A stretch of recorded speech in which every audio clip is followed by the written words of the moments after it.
Welcome to episode 196 of the XS Noize Podcast, where we focus on in-depth interviews with musicians, artists, and people involved in the music industry. I'm your host, Mark Millar. Thanks for listening. In this episode, I speak to Gavin Friday about his highly anticipated new solo album, Ecce Homo. If you missed the previous episode, I spoke to James Cox and Steve Goddard from London four-piece Crows about their third studio album, Reason Enough.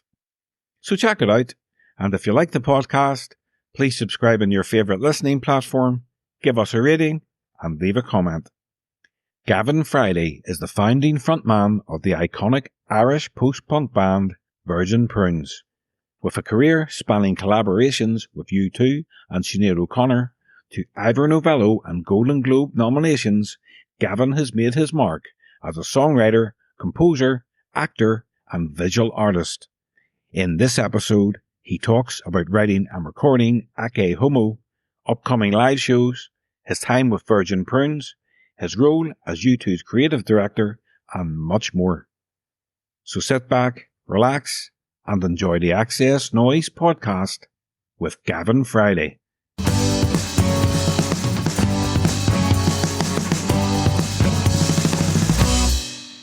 Hi Gavin, welcome to the XS Noize Podcast. Thank you. Nice to be here. Where are you today? I'm in Dublin, my hometown. I'm in my house.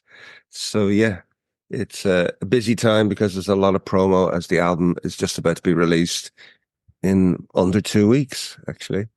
Mm-hmm. And more than an album. But before we get into that, you had a big birthday last week. How did you celebrate?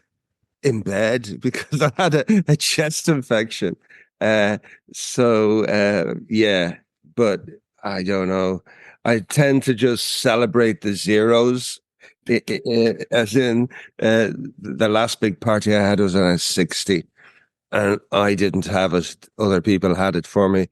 But now I am 6'5", and it's a number. Sometimes I feel I'm 165, and then sometimes I feel I'm 15 or 16. The crazy thing, especially with music, it gives you almost this Dorian Gray aspect where, I believe you have to be making the music as passionately as you were when you were 20, if you're 50, 60, whatever. So maybe music is saving my life. Let's not look at the picture in the attic. So you're back with your first album, your first solo album in 13 years. It's a brilliant album and a long time coming. So when did it start? It started, the 13 years and all of that, it seems like, whoa, what were you doing? And I've never really walked the line as a musician and as an artist. Even back in the days of the Virgin Prunes, we did it our way, and we were young and awkward and fucking loving it for being awkward. And when I finished Catholic, it came out, I think, 2011, and then I toured on and off for about 2 years. And just other stuff came around the corner. And I tend to go by my gut instinct. I've always worked very closely with a guy called Hal Wilner, who sadly passed away during the pandemic. And he would have numerous projects that I would always be involved in. I also was working on score stuff. I worked with another band called A Tonalist, a French band. One of the musicians plays with me. He plays the clarinets and the horns on the album. Renaud Pion's his name. And a big thing that took up a lot of my time was something I did to celebrate the centenary of the 1916 Rising. And that was one of my go-to heroes, which is not many outside of Ireland people would know him, but they should, is Roger Casement. So Roger Casement, I did a thing called the Casement Sonata. That was a spoken word and musical tribute that was in the Hugh Lane Gallery, the centenary of his execution, which was August. So there's always these other stuff. And then Gavin Bryars, the classical musician, the English class, approached me about doing work with Shakespeare Society, which took up time, and I went. So I tend to sort of go what emotionally or instinctively gets me, but I'm always writing and I'm always doing stuff. There's plenty of other Gavin Friday songs sitting in the vaults almost ready to go when I want to. But Dave Ball from Soft Cell, to get back to Ecce Homo, and Dave Ball, ex Soft Cell, who worked with me and the Virgin Prunes, 40 odd years ago, like, produced the last Virgin Prunes album. And out of the blue, I'd say it was around 2013, 2014, he sent me a request to work on a Suicide, the American synth band. Sadly, the singer's gone, but he was turning 70. Do you want to do a cover version? And we did it remotely. And about 6 months later, he said, listen, I've got one or two little ideas. Have a listen to this, jam on it, or see what happens. So very casually, over 2 or 3 years, like really casually, he was sending stuff every couple of months. I would jam on it. I'd have an idea. And then after about 2-3 years of that, I sort of said to my engineer, let's listen to all of this. And I went, I think there's something here that's substantial. So I rang up Dave and I went over to London. And we did a few sessions there. But once again, not like we're going in to record. I did a week. And then 6 months later, I do another week. And then 3 months later, I did a week. And after a couple of sessions in London, I said, we have an album. I can feel it. But I decided I wanted it not to be, even though it's primarily electronic, I wanted to bring in some classical instruments and stuff that had that more cinematic feel that I work with, like cellos and violas and sopranos, even in some places. So we went back to Dublin and I started working on that. And Dave more or less said, look, I've done my bit. You finish this off. And myself and Michael Heffernan, the other producer, we did that. And we were more or less just finishing it off around 2020. And I think the week we went into mix it, the pandemic kicked in.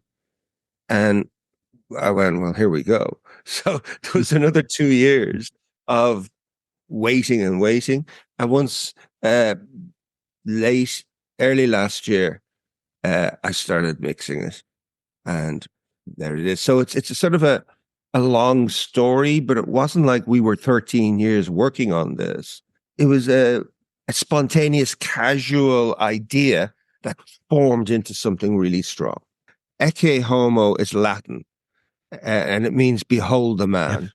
The Italians say Ecce Homo, but I took it from the Latin, even though I don't particularly like the Catholic Church. The religious influences, they're in my DNA because I'm an Irishman, if you know what I'm saying. And it's the last thing Pontius Pilate said before Christ was crucified. He was whipped to the Station of the Cross happened and crown of thorns, and they said, here he is, Ecce Homo, behold the man. And they also said, kill him, crucify him. It's also the philosopher Nietzsche's autobiography. It's also a very famous painting of Christ with the crown of thorns. So all of those images were going through my head. And I love the idea of behold the man, as in here I am. This is me. And then even the fact that I feel as I've grown up, you know, when you're younger, especially I had a lot of baggage on my back. It's almost like I've taken off the crown of thorns. I'm here. I'm not, you know, it's almost, if you look at the album cover, it looks like I've just taken off the crown of thorns. My forehead is still bleeding, but almost like a glam rock tribute to the infamous painting, which is slightly irreligious, but that's me. Do you know what I mean? But many of your works, both with the Virgin Prunes and your solo career, delve into deep emotional and sometimes dark themes. Well, what draws you to such topics? Maybe it's just in my DNA. I mean, when you say dark things, I see them as real things. I sort of profoundly shocked myself recently when, well, about 2 years ago when we started putting out the Virgin Prunes stuff again, which is a great privilege to get that work out in vinyl and up on streaming. And I went, Jesus, in 1981, we were talking about mental illness and domestic child abuse, and we were wearing dresses. I says, geez, that feels like today. Do you know what I mean? You're well ahead of your time. Yeah. So I don't think a lot of what I'm saying is that dark. It's just stuff that moves me or annoys me or means something to me. I tend to, if I write a love song, I tend to write about the more awkward sides of love, because there are so many great love songs about the upside. It just tends to be, I'm a very optimistic man, but I'm like a pessimistic optimist. I see all the shit in front of me, but I jump over it. And the title track itself is, interestingly enough, it was inspired. I remember we were working on it in London, and Trump was then the American president. And it was really pissing me off. The fact that his almost fascist ideals were not just from an American point of view, they were leaking into the far right and right-wing shit all over. Suddenly they start coming up out of the woodwork everywhere. And now look where we are. It's a pretty politically crazy world we're in, I think. And I grew up, as you know, you sound like you're from Northern Ireland, yeah? Belfast. They were fucking, the 70s and the 80s were tough times in Ireland and in Britain. Tough times politically, tough times economically. But Jesus, this seems really complex, what's coming up now, because it's sort of worldwide. It's not just within our territory, Ireland and England. There's shit going on in France, there's shit going on in Germany. Whoa. And by the way, the far left are just as extreme as well. There's extremities everywhere. And Ecce Homo is really me kicking against that fundamentalism and the rise of right. It's just me going, stop this in my head. Well, you do quote Pontius Pilate. Yeah. Fight fire with fire. Mm-hmm.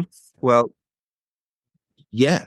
And weirdly enough, so would a fundamentalist Christian say that. Fight fire with fire.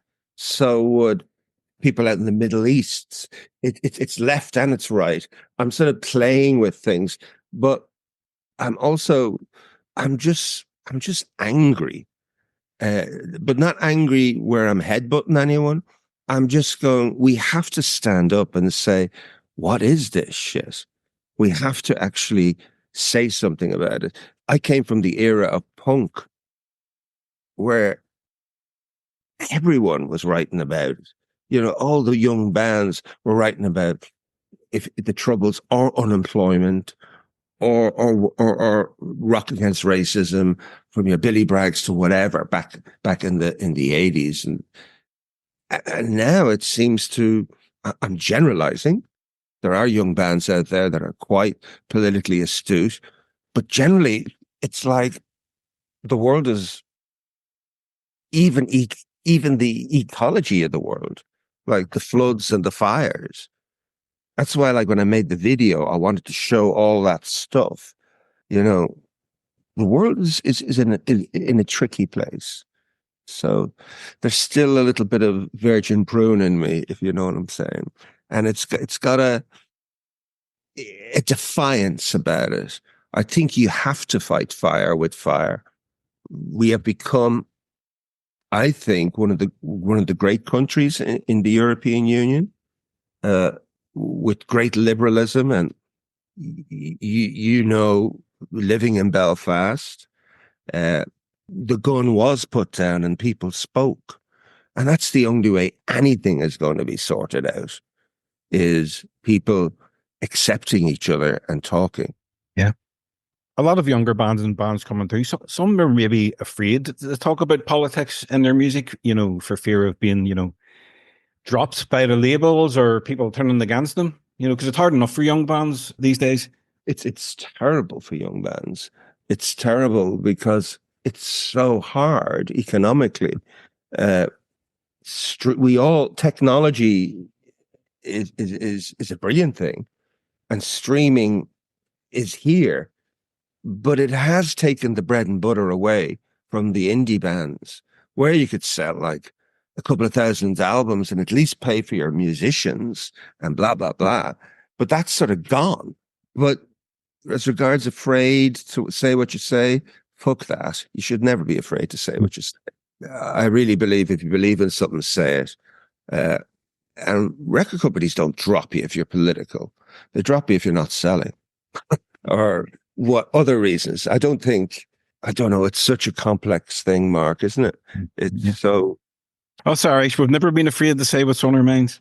Well, the truth doesn't lie is a thing. The truth doesn't lie.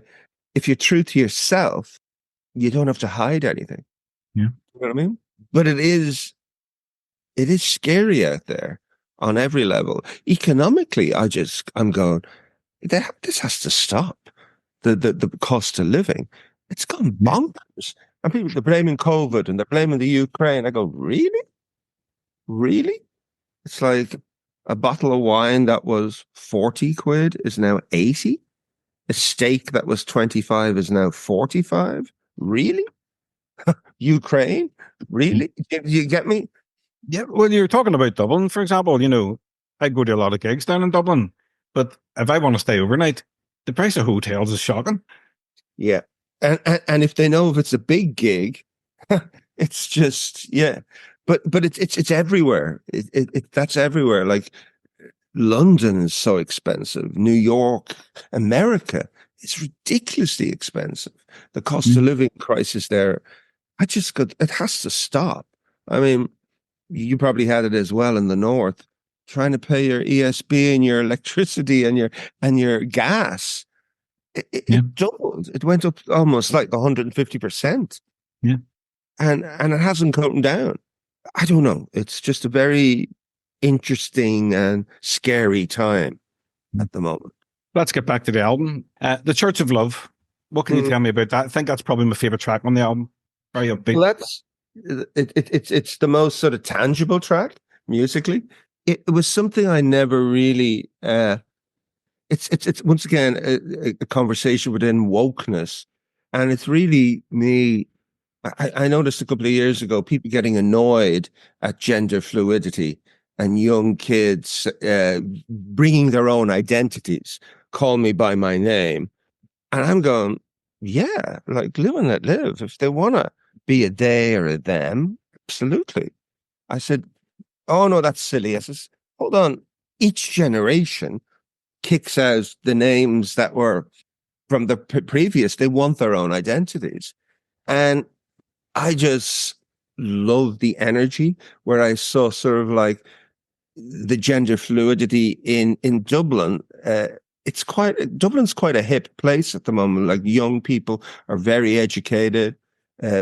As you know, there's some great young bands coming out, and the folk scene is incredible in the country at the moment, where it's become radicalized. Like I adore Lankham and Oxon and then even Lisa O'Neill, and it's just, but the Fontaines, the murder capital, there's just such a fucking energy, more so than you'd see in London, actually, from that. But you see gender fluidity, I see young guys, oh, Jesus, like I'm walking my dogs and I go, God, those kids look like me when I was 19. Isn't that amazing? That they feel they can dress and express themselves in any way. So this tune was very much a homage to early 80s. We were like just enjoying it. And these lyrics just popped up. And like the main lyric is, "This is the church of love. Our love is its own," which is a really important thing. Live and let live. We pray in our own way. No Pope, no Rome. So I'm still getting the dig in, if you know what I'm getting at. And that's a dig because I don't think the Catholic Church has properly addressed its issues over its crimes, or it's addressed the fact that it has a big fucking attitude to women and a big attitude to homosexuality. And that annoys me. And they better get it together because no one's going to church here. And church of love, it's about accepting all. I don't think Jesus Christ would have been anti-gender fluidity or women. Do you know what I mean? In your Lipton Village days, when you say you were wearing dresses and stuff, and you changed your name, then did you get any kickback then? Well, I got kicked in the head more than kickback because I dressed and what I looked like, and it was far more radical back then because we were wearing dresses, walking around before people knew who Boy George was. Do you know what I mean? Mm-hmm.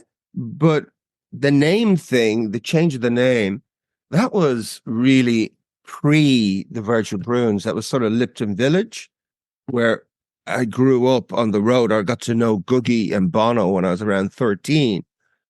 And, we loved music more than anything. And our big thing was, let's get out of this fucking kip.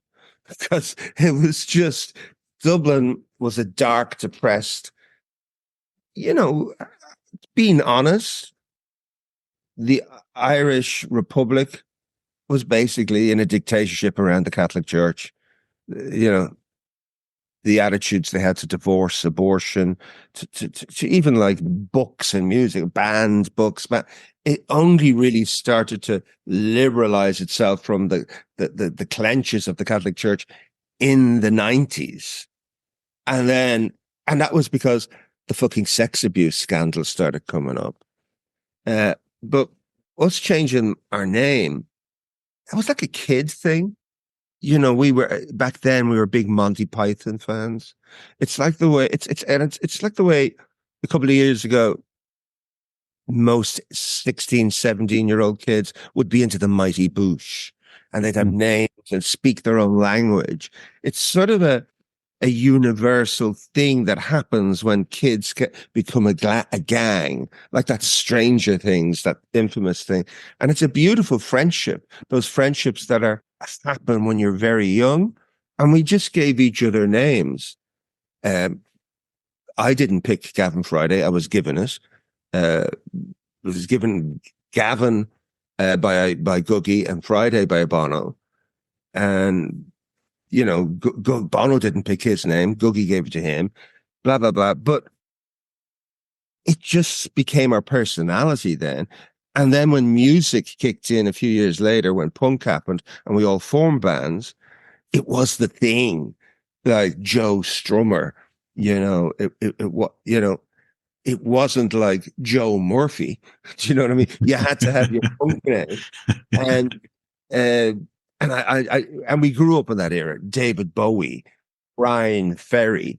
You just had that thing. The only person that was pissed off with my name was probably my dad, because my name is Oscailge. It's Fanon O'Hanave, Fanon Hanvey, which I believe is a Northern Ireland name, Hanvey. Right.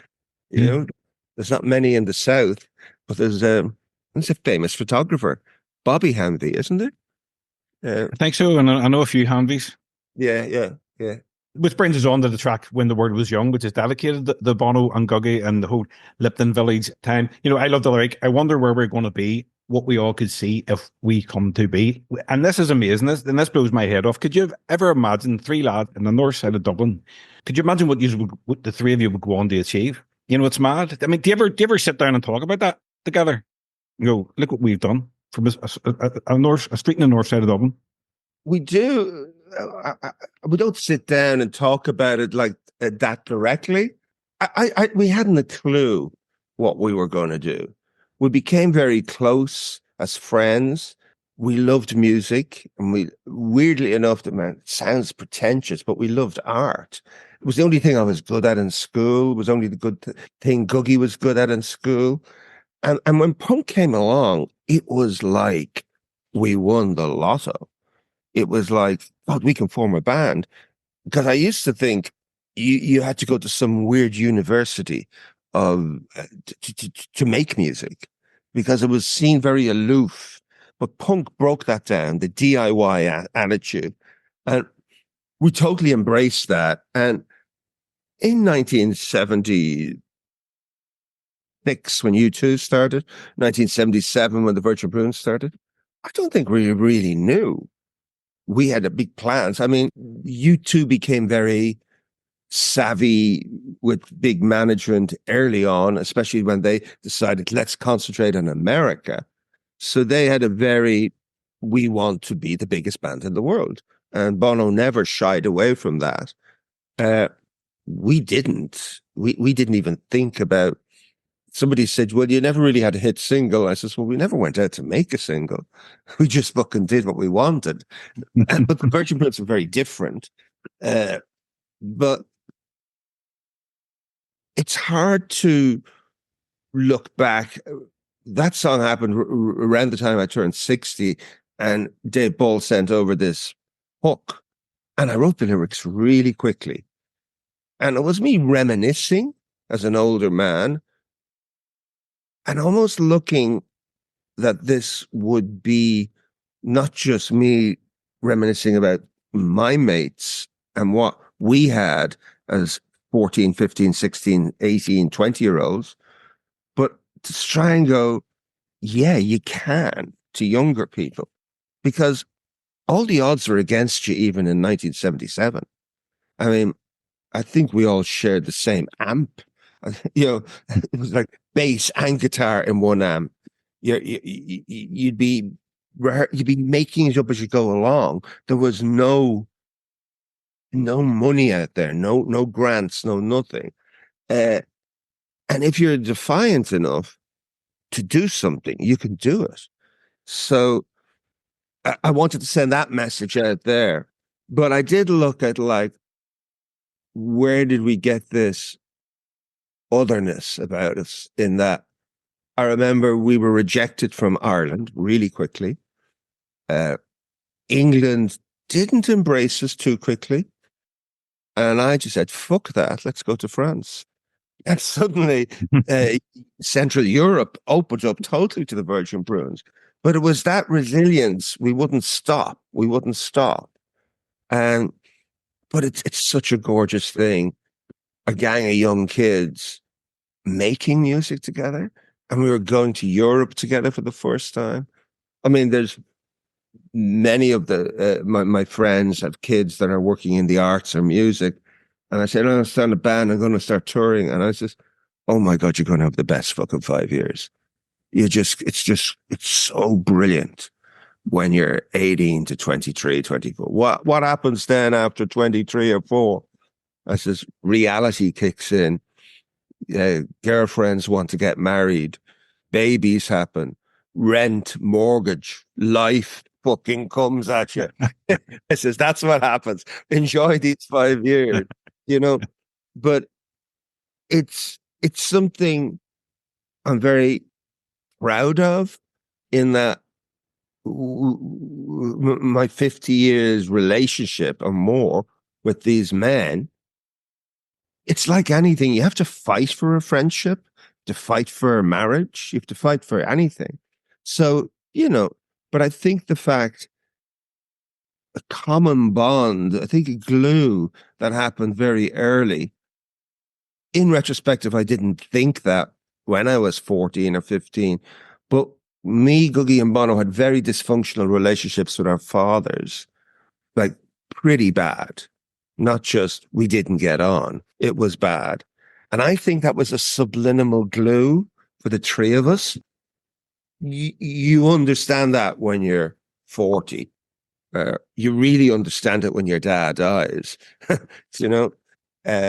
So it's written from that point of view, but I wanted the words to have that innocent but sort of defiance without being like punk. It's actually a very romantic song. And you could say, the song is a companion piece, the Cedarwood Road song from U2's album Songs of Innocence. It is, in a weird way, a companion piece, Do we all start writing about our past? That was the first song I wrote about looking back. There's about 3 or 4 on the album. Lady Esquire is one, and Cabarotica. They would be the main me looking back. And when the world was young, as I said, it just sort of happened. And then when I was working on Lady Esquire, it started like I had this dark, foreboding thing. And I said, let's do a sort of fucked up Berlin in the late 70s version of glam rock. And that was almost, suddenly I started talking about like that initiation thing of when you decide, I'm not my father's son, I'm going to be who I am. And that was me saying, I want to be in a band. I want to be in music. All through the device of the first time I sort of broke the law, where Lady Esquire I think it's banned now. It was a shoe polish remover. And some fucker came up. We were up at the Ballymun Flats, which were the 7 towers, the Ballymun Flats, which are infamously now gone. And he said, do you want to sniff at this? Give us 10pence. And you'll see the buildings dance. And basically, it was amyl nitrate, you know what I mean? And suddenly, you did see the Ballymun Flats dance, but really it's all an analogy to being your own self, growing up, I'm going to become, just before I became a Virgin Prune.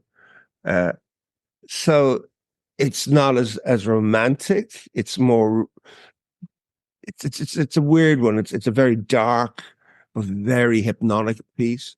Cabarotica is me paying homage to the great Soho of London, which we spent a lot of time in the early 80s. We recorded there, blah, blah, blah. Jesus Christ, when you're like 20 in Soho in 1981, 82, it was like, you've never seen anything like it. Well, sex, drugs, and rock and roll, basically. Where sex, drugs, and rock and roll were banned from Ireland. So a lot of Catholic boys going over and going, what the fuck? Well, it was also the place, I remember this is where Bowie made his albums, and the Beatles did it. And Francis Bacon drinks in that pub. I remember me and Googie going into the pub called the French House in Soho, which was Bacon's hangout. And like, us sitting, and that is him up there, and he's got loads of people, they're all out of it. And you're afraid of your life because you're only 20 to approach them. But he was this hero in your head. And it was a place where, I say in the lyric, where the great diviners did tread, like all these amazing musicians and artists. And they're still there, I'm sure, in parts of London. But Soho really has turned into a tourist trap. It's like, it's not this, it's where you don't even want to go there. It's so fucking busy with people queuing for nothing, in my mind. Do you know what I mean? Yeah, and the weird thing is, you went over to London, to Soho, and you went to the places where your idols, visited, where now people come to Dublin to see where you guys played and visited in the pubs you drank in. Yeah, well, especially U2 fans. Yeah, you just don't think about things. I tend to, I tend to keep myself busy all the time, and it's one thing I have to give to Bono as well, is we don't sit in our laurels, even though he's loved and disliked by as many people. He gets on with it. We got another album. We got another thing. We got to do this. So it's like we don't sit back and just go, oh, yeah. You know? The Best Boys in Dublin, about Ralphie and Stan the Man, your dogs. Well, to me, the dogs, one of them sadly passed last year, Ralph, and Stan's leaping behind me there. He's 14 and a half now. He's old. He's a long-haired dasher. But they came everywhere with me whenever they were in all the recording studios. And they were a real godsend. I find having a dog for the last 14 years has been one of the greatest things, of like to put your phone away and go out for a walk with your dog for an hour in the morning. It's one of the greatest healing things in the world.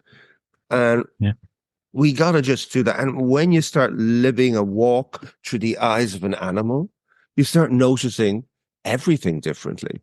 And it's a really fucking thing. And then my dad used to breed dogs, so I grew up with dogs, but I didn't have a dog since I left home. So from 18 till I was like, 50, 51, I didn't have a dog.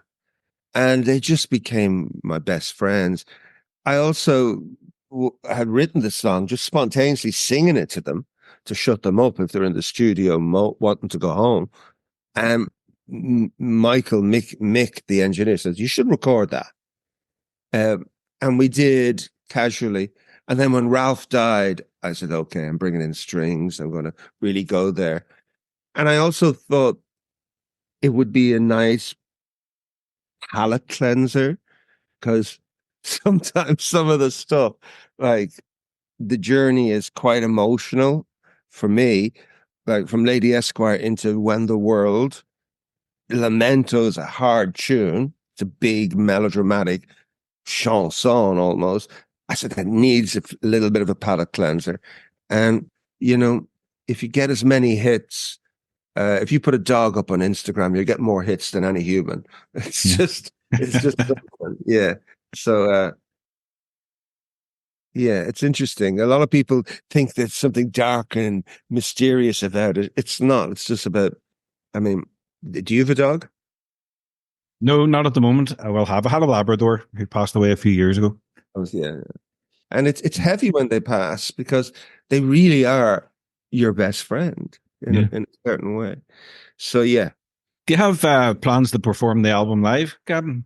Oh, I really do. I really want to play live, Mark. It's like, I think, as I said, I've like a lot of recordings with different people all ready to go. And when this sort of happened, I went, boom. And I went, shit, I'm 65 when this comes out. I so miss playing live. In the 80s and the 90s, I toured an awful lot. And I really miss it. And I said, well, I better get my shit together, because I'm not going to be around. I can't wait till, the next Gavin Friday album, he's 78. No, that's not going to happen. I want to record more frequently, put music out more frequently, and gig. So at the moment, we're talking about touring and playing gigs in spring, late spring 2025. I feel also I want this album to sit out there for a couple of months, because it's not exactly what a lot of people, which I like, think are expecting from Gavin Friday. Do you know what I mean? Yeah. It's different, but absolutely. But I have the conundrum of how I'm going to do it and how expensive it is, because it's a big sounding album and I want to do it justice. So I'm working on that. But yes, I will be playing live next spring. You have released 5 solo albums prior to Ecce Homo. Can you tell me briefly what comes into your mind when I mention some? So we'll start with Shag Tobacco. I think of working with Tim Simonon and Bomb the Bass, which is a really incredibly talented producer and musician. He sort of disappeared the last 15, 20 years, But what a fucking genius! You know, not only did he do the Beat This stuff, the early Bomb the Bass, and you know, he did Depeche, he did Sinead O'Connor, he did so much amazing stuff. But it sort of opened me up to technology for the first time. I was very rooted in live performance and all that, but he opened up to sort of electronics and programming and Pro Tools, and yeah. So that's what I really think there, and I love that album very much. Yeah, yeah. Angel, what a track! It delivered possibly my most famous song. You know, yeah. Like, funny enough, I was doing an interview prior to this, and this album was mentioned as a favorite album. So, Peter and the Wolf. Oh, P and the Wolf. We first recorded that about 20 years ago, and it came out with a book. And I used to do a lot of work for the Irish Hospice Foundation, and they asked me to do a concert. The concert went really well. We said, let's record it. Bono's dad had just died, and the hospice looked after him. So it became sort of like, let's do this for charity. And then about a couple of years ago, 2-3 years ago, BMG said, look, you've got the rights back to this. We always talked about making an animation. And that was basically what I did during lockdown, work on that animation remotely. So it's just, once again, I love the fact that we took what is a classical piece and got our own little ensemble and sort of reinvented it musically. If people want to understand the music of Gavin Friday, what are the 5 songs they should listen to? Oh, wow. Off the top of my head, Caucasian Walk, a Virgin Prunes song from If I Die, I Die. Apologia from Each Man Kills the Thing He Loves. I Want to Live from Adam and Eve. Caruso from Shag Tobacco. Lord, I'm Coming from Catholic.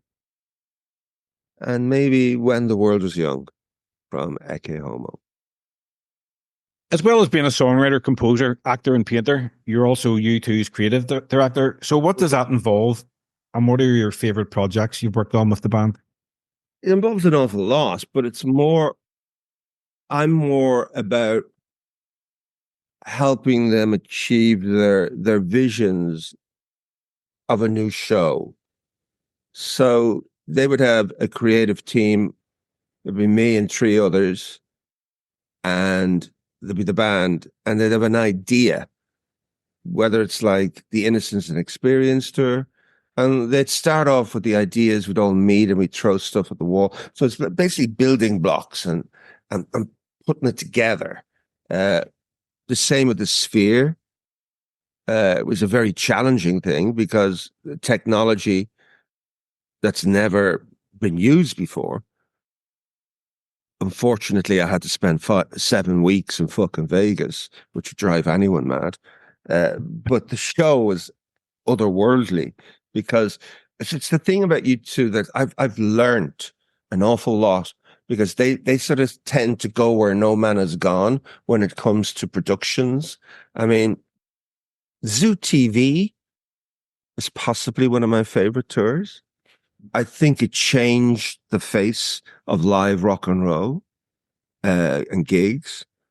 The Sphere is up there. But I was I really loved Innocence and Experience. But they're also different. I mean, it's like even when they went to do Joshua Tree 30th anniversary, they didn't just play it. They sort of reinvented it visually. Do you know what I mean? It's like they never do anything by numbers, and they put so much into the visual aspect. So, but really, if you want to look at the very simplistic explanation, we know and trust each other. When you're like 16 and you're writing a song for the first time and you play it to your mate, and I go, yeah, it's good, but where's the hook? And oh yeah, that doesn't sound good. You need a better hook. And that lyric, whoa, I don't know about that. You did that as kids, and we're sort of still doing that, but on a more sophisticated level. And the first time I ever really worked with you two as a creative, part of the creative team, was I got a call from Bono around Joshua Tree back in 86, 80, when it first came out. And he rang me and he says, yeah, it's really going off here. We're big. And I go, yeah, we know.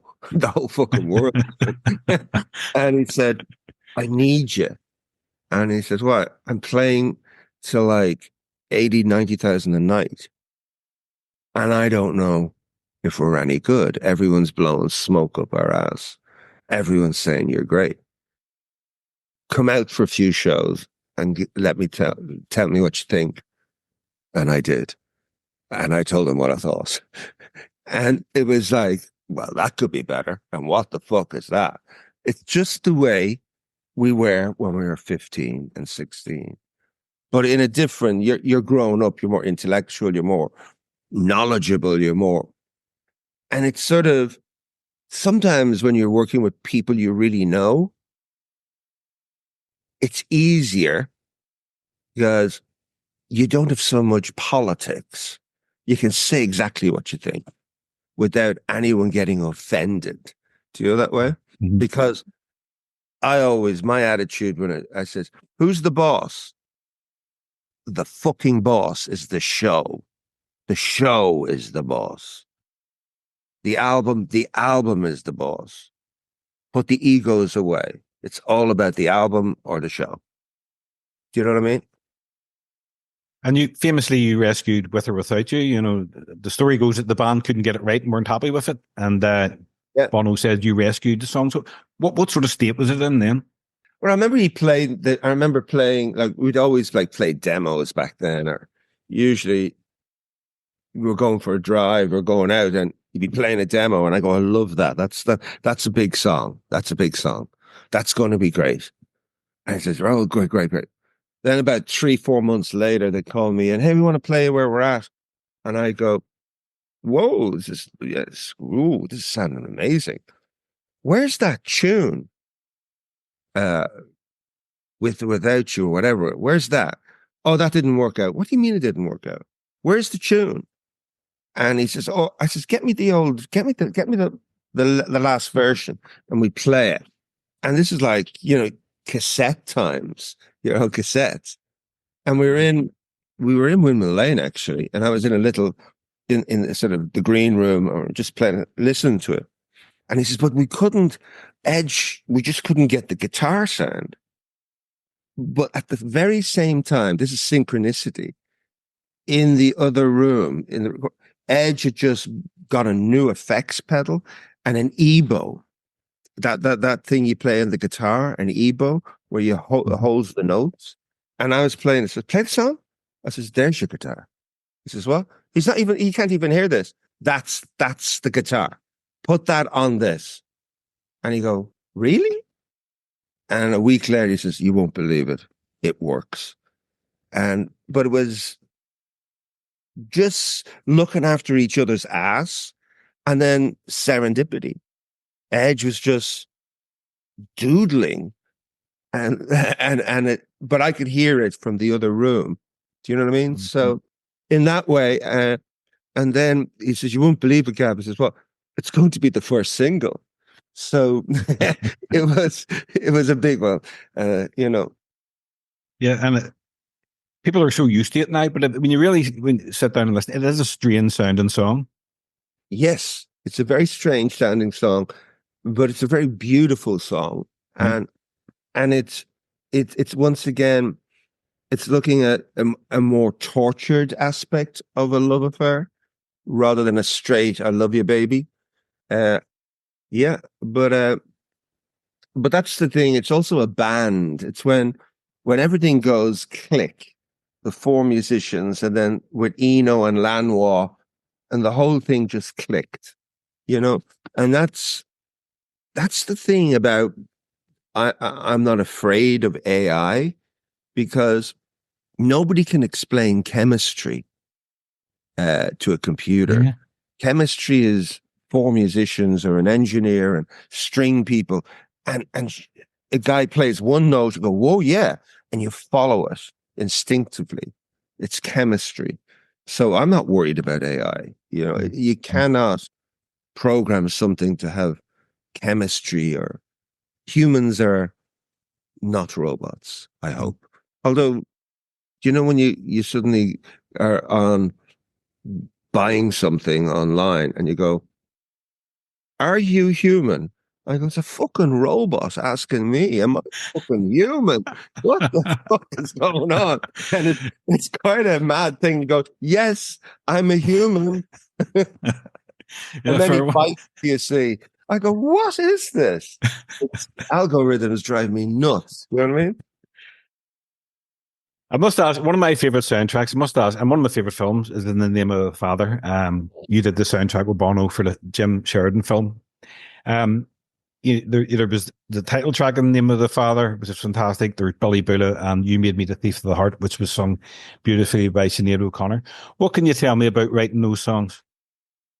They were really important for me. Back in the time, in the early 90s, and you being a Belfast man, you know how hard it was.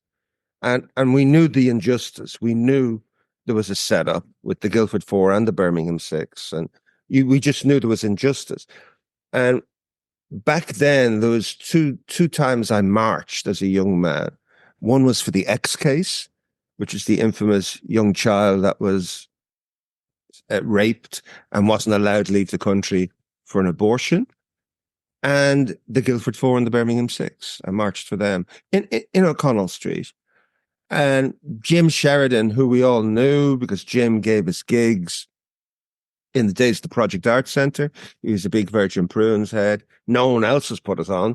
And Jim came to me when he was doing pre-production, and he says, I want you to be musical consultant for the movie. And I go, well, I just needs someone that understands the punk element and the intensity. So it started off really spontaneous. Like the Jerry Conlon character was into Jimi Hendrix. So I says, let's put a riot scene to Voodoo Child, Jim. Let's do that. It'll be fucking mad. Even though it's in the 70s, in a 60s tune. And it is fucking amazing, And then Jim went, right, this is Jim Sheridan's so brilliant. If you ever talk to him, right, you're the musical consultant, but I think I want you to write some of the songs and fuck the score. I'll deal with the Americans. Fuck the score. Will you do it? And the first thing he said to me is, how do you make a bomb go off musically, Gav? How would you do that? And I went, for this movie. And I immediately just went, Lambeg and Bowron. The Catholic and the Protestant drums. The Bowron and then the Lambegs. We got acoustic instruments, like I had the accordion, but I put it through a Jimi Hendrix fuzz box. That's an accordion making that sound. But through the fuzz box, the imagination of folk being punk. Do you know what I mean? Yeah. And Bono heard this and also just went, I'd have to be involved in this. And we co-wrote lyrics together and worked on stuff. And we had the song, myself and Morris Caesar, the song, basically it was called something else. I think it was called Nowheresville. And it was going to be for Shag Tobacco. And with this song, and Jim says, I love that song. Why don't you turn that into a song for the movie? And myself and Bono wrote the lyrics, and we restructured the song Thief of Your Heart. And I sang a version, and Bono sang a version, And Jim was going, it's not right. It's not right. And he says, Ireland is always seen as a woman. We need a woman. And I says, well, there's only one woman in Ireland that could fucking deal with this shit. And that's Sinead O'Connor. And oh my God, I'm so proud of that piece of music. I adore Sinead O'Connor. I think she is a living legend, and sadly now a legend. And, you know, we did that before that recording really quickly. All those 3 songs you mentioned were all done in 10 days. Wow. Just really quickly. But it was the energy of this movie, you know, it was preempting the peace treaty almost that was coming. The justice, where Jim was letting the rest of the world know the injustice Irish people have been through, especially in the North. And I was so proud of that. And I still am. And I think it still stands up as musically and as a film. Yeah, the opening sequence with the title track playing is just so powerful. Yeah, that was How Do You Make a Bomb? We sort of made a bomb. Yeah, that riff coming in, you know, as well. But just taking Celtic instruments and fucking them up. Do you know what I mean? I like to ask my guests the following questions. For us music fans, music is the soundtrack to our memories. What song or album, when you listen to it, brings back the best memories for you? Oh, wow. I have a philosophy, and I think everyone knows it deep down. You usually fall in love. You're usually a teenager when music becomes very important to you. 12, 13. That's usually. And it's almost like your first kiss. You never forget your first kiss, your teenage kiss. And that's what happens with music. You know, you'll fall in love. For some, it could be like, you know, Coldplay, it could be fucking U2, it could be Jimi Hendrix, whatever. But you'll always gravitate to what you sort of, your first kiss, your first real experience of, oh, wow, this is going to change my life. And it was probably Bowie for me. Mm-hmm. Not that he influenced me all the time, but I always get good feelings when I hear Bowie or Mark Bolan and T-Rex and Roxy Music. Now, punk is what really changed me because it gave me this license, but you're not exactly going to feel great when you play Nevermind the Bollocks or the Clash's first album. And that's my favorite Clash album, by the way. The one that's really speedy and fucking punky. But if you hear 5 Years from Ziggy Stardust or Starman, I do get a warm, fuzzy feeling. Yeah, I was, you know, you put up a playlist on Spotify. I was looking at, there's some interesting tracks. You know, you have very interesting. You like the Radiohead or you Pulp. Yeah. You know, Prodigy. You know, a lot of recent, sort of the last 20 years. Well, really. That's what I'm doing with those playlists. Was they asked me to you know, the way everything is digital marketing nowadays, and before the announcement of the album, I went, oh, I'll put up pictures of when I was a kid until I'm older. So over the next 6 weeks, you'll see me grow up visually. And then I went, why don't I do that musically? So the first playlist started in 72 and I did 3 years. And the second one was 76, 77. So I sort of built it up basically of like the music I liked. And it's just going through your record collection and looking at what was released in those years and saying, yeah, I think like 1979 by the Smashing Pumpkins, I fucking still love that tune. Brilliant. It just makes you go, yeah, you know. You listen to Verve, Bittersweet Symphony. Who doesn't fucking like it? You don't care if he stole the riff from the Rolling Stones, the strings. It's just a classic, you know. And I tend to not. I tend to be honest, believe it or not. Like actually show the stuff that you actually listen to. A lot of people pretend they like stuff when you ask them. Do you know what I mean? Yeah, just to sound cool. Last one, Gavin. If you could go back and relive one musical moment from your career, what would it be? It would probably be my 50th birthday.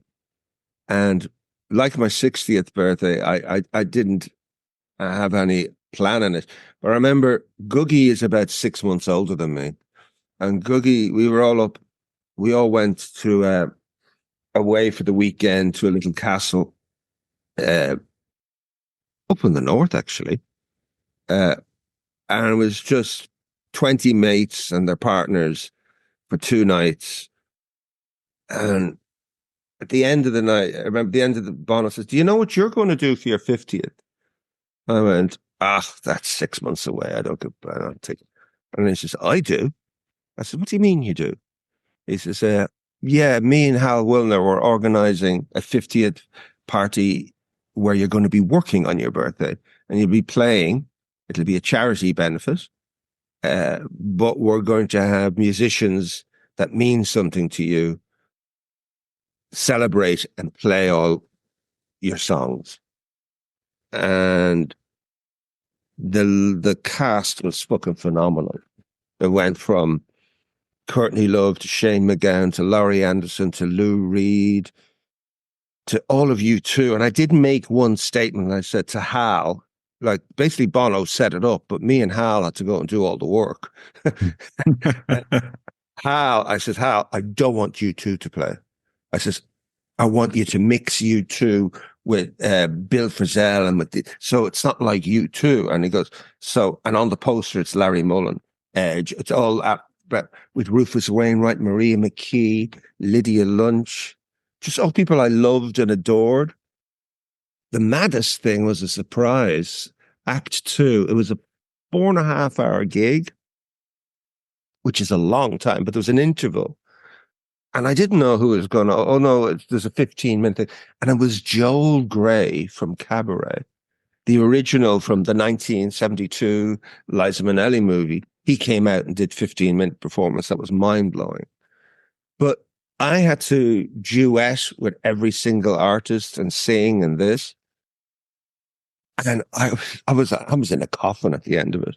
Because 1 minute, like, I go, Jesus Christ, I have to sing with Lou Reed. Now, Jesus, I have to sing with Courtney Love. Jesus, and this is like, not even having a piss, just they're up next. And Oni, who was then Anthony the Johnsons, like he was just going off and he was big Virgin Prunes. I had to duet with that voice. So it was such a fucking epic thing. I'd love to be able to relive it and be able to relax more in it, if that makes sense. Sounds amazing. Well, Gavin, that is me done. Your album is released on the 25th of October. Is there anything you would like to mention before we wrap up? Anything else coming up in the immediate future? Basically, no, I'm just doing something in Dublin on the 25th. I'm doing a Q&A in Tower Records. I'm not playing. I'm just talking to a journalist for an hour or so. No, I mean, I think give the album a listen. Yeah. See what you think.